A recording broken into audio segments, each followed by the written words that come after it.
Join me today as we pay our respects at our nation's most sacred shrine, Arlington National Cemetery. It is the final resting place of over 400,000 of America's military personnel and families, a number of Supreme Court justices, and 2 presidents. It is a must-see for student tours, and in this series I will show you the cemetery through this lens as we see what they see when I guide them. We will visit the graves of President John F. Kennedy and his brothers, see the changing of the guard at the tomb of the unknown soldier, spend time at the Memorial Amphitheater, investigate individual graves, and walk through its grounds. It is a magical space where even the most quiet of my student groups become filled with curiosity and questions, and I will share what I know with you as well as give a behind-the-scenes view of the trips. Take a look at the black sign on the way in, the one that says, "Conduct yourself with quiet dignity and respect at all times." Remember, these are hallowed grounds. I mentioned to you earlier how the graves used to be chiseled and now they use lasers, so I wanted to show you the difference between the two. Here is a grave of a serviceman who died in 1963, and if we just take a look at the lettering here, and this was chiseled,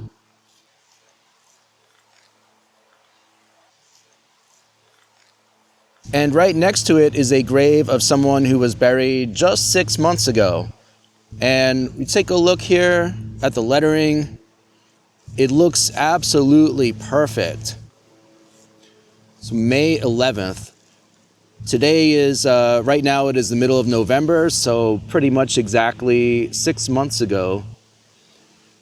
And there is a huge difference in how perfect this looks compared to the other one.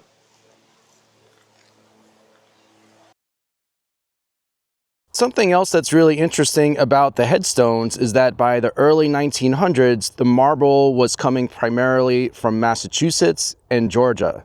Now, this is really because these were the best places where you can get the quality marble that they wanted for the cemetery. But it's also pretty symbolic. You have Massachusetts way up in the north, and you have Georgia way down in the south. And here they are, both north and south, contributing to a common cause to honor the veterans of this war, or to honor any veterans who are buried in this cemetery. So in reality, it's just a coincidence. These were just the best places to get the marble, but it does work out to be quite symbolic on its own. Here we have an example of a flat headstone that I talked to you about a little earlier on. So take a look around. Which is different from the others? And it's this one. Flat on the ground here.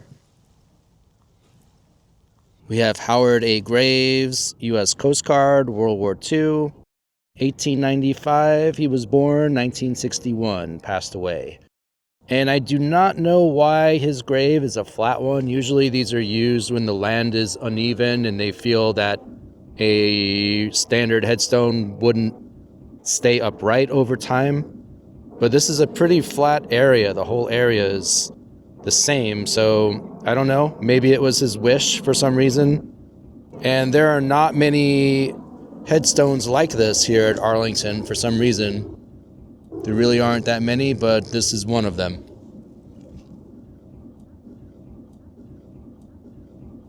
Earlier I told you about how entire families can be buried under one single headstone to save space.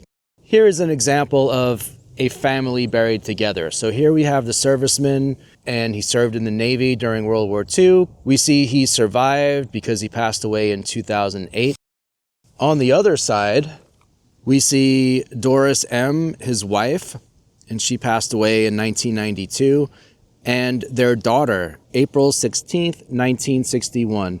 One single day, so she was probably stillborn. But yes, we have a mother, a father, and a child all buried underneath one single grave. And as I mentioned before, that is one of multiple ways to deal with the space issue. So how do you handle running out of space? in a cemetery like this. First, there is the expansion of the cemetery. This has happened a few times. In fact, there is a gate not far from here called the McClellan Gate, and it is well within the borders of the cemetery, but that used to be an entrance. So you already pass through the visitor center, you already start walking for a while, and then you come to this gate. And back in the 1880s, that was an entrance from the outside.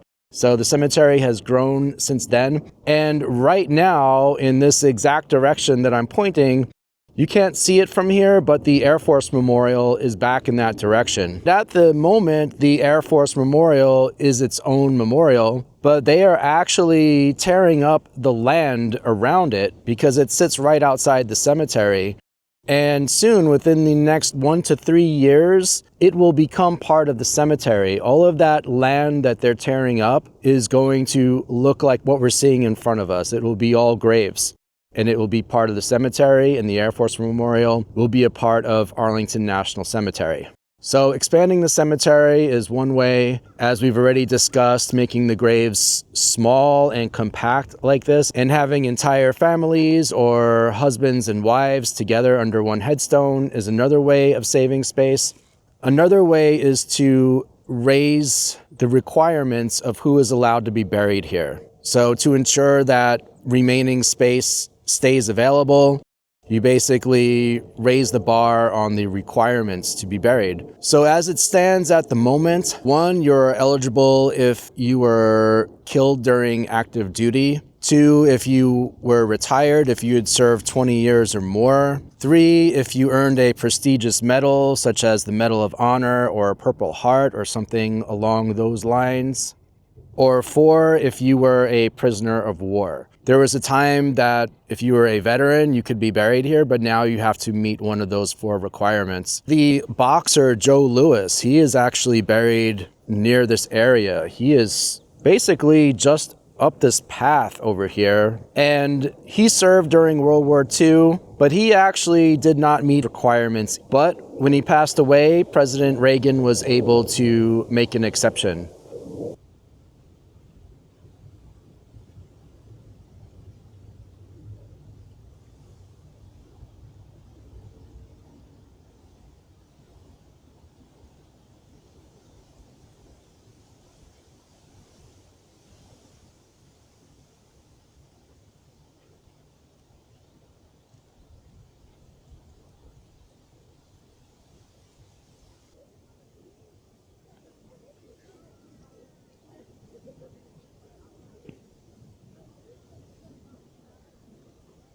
We are right in front of the tomb of the unknown soldier, and we are still here by the family grave I was just telling you about.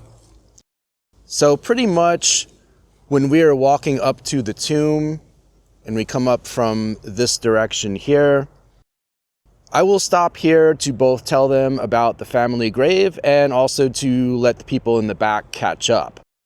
And then we will move up to these trees over here. As you can see, the trees are pretty much right next to the tomb, which is perfect because I like to talk to them a bit. So let's head over there.